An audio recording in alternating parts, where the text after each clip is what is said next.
Нет, гормон ішіп жүргенде 2 ай болған сол кезде. Бірінші рет ішіп жүргенде. Я узнала, что можно сохранить семя. Ага. В биологическом что-то центре, что ли. Да. Я пошла, хотела оставить. Оставить. Қалдырып кетейін дедің.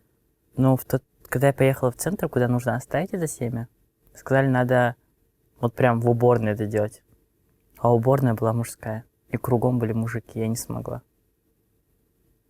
Вот когда семя оставляешь, там что-то такое прям 18+ везде. И только для парней. А меня же это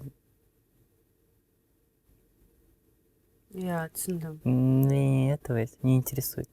Я не смогла. Енді Потом я пыталась как-то одна сделать так, чтобы никого не было.